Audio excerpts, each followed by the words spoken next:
sagantaa barnootaa fooyya'insa dandeettii yeroo jalqabaatiif barattoota 600 hammatamee jira. Sagantaan remedial programming yookaan fooyya'insa barattoota irratti barnoota bara 2014 barattoonni qormaata xumuraa kutaa 12ffaa fudhatanii qabxii parsantaa 100 keessaa parsantaa 50 gadi galmeessan sagantaa fooyya'insa dandeettiitiin baatii 4 yuunivarsiitiiwwanitti akka kennamuuf ajajamee jira.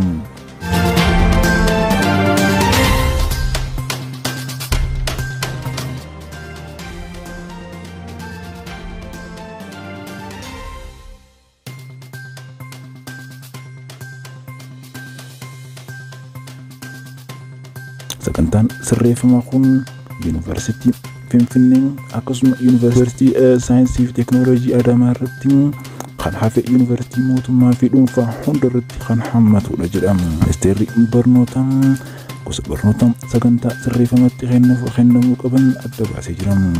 Qabiyyee isaa immoo kutaa 9 irraa haga kutaa 12ffaatti of keessatti kan qabatu ta'uu ibsamee jira. Qo'annaan kutaa 9 irraa eegalee haga 12 irratti kennamu kun fooyya'insa tokko malee akka jabaatanii barattoonni qo'ataniif himamee jira.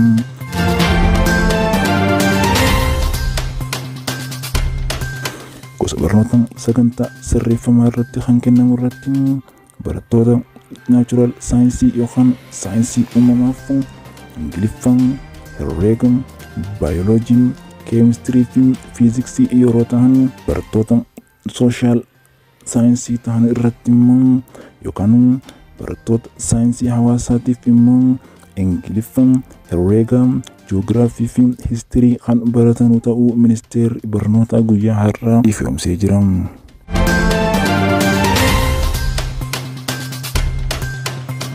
Ministeerri barnootaa akka ibsetti sagantaan barnoota fooyya'insa dandeettii qorumsa bara 2014 irratti qormaata biyyoolessaa kutaa 12ffaa fudhatanii fi qabxiin isaanii 50% gadi baatii 4 yuunivarsiitiiwwan biyyattii keessatti akka argaman barattoota kanaaf ibsa laatee jira. Ministeera barnootaatti Daayirektarri olaanaan dhimmoota akaadaamii Dr. Eebaa Mijeetinaa dhaabbata Pireesii Itoophiyaaf akka himanitti bara barnoota bara 2014tti barattoonni qormaata biyyoolessaa xumura kutaa 12ffaa fudhatanii qabxiin isaanii parsantaa 50 gadi galmeessan yuunivarsiitii Finfinnee, yuunivarsiitii saayinsii fi teekinooloojii Finfinnee akkasuma yuunivarsiitii saayinsii fi teekinooloojii Adaamaa irratti kan hafe yuunivarsiitii mootummaa fi dhuunfaa hunda keessatti ji'oota 4 akka kennamu ibsee jira.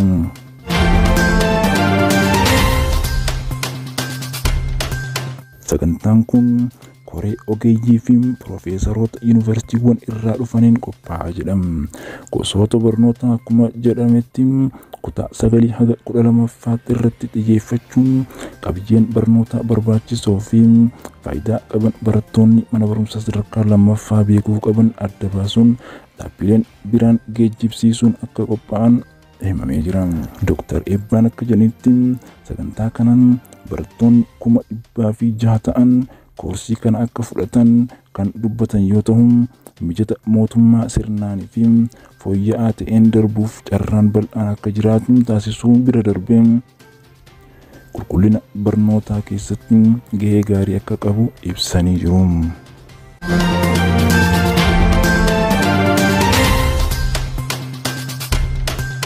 Akkasumas barattoonni sagantaa piroogiraamii riimiidiyaalii kanarratti hirmaachuu barbaadanii fi yuunivarsiitiiwwan dhuunfaa fi kolleejjiiwwan garaagaraa irratti yeroo isaan waamanitti akka dhiyaatan sagantaa kanaaf ibsanii jiru. Carraan inni lammaffaa kenname kun barattoota kan hawwisiisuu fi kan hamilee isaanii deebisu ta'uu ragaan garii ibsaa jira. Barattoonni riimiidiyaal piroogiraamii fudhatan kun qorumsa kana irratti jabaachuudhaan akkaataa duraan irratti qorumsa irratti jabeeffatan irratti jabeessuudhaan karaawwan kanaan haala salphaadhaan darbuu danda'u jechuudhaan ibsanii jiru.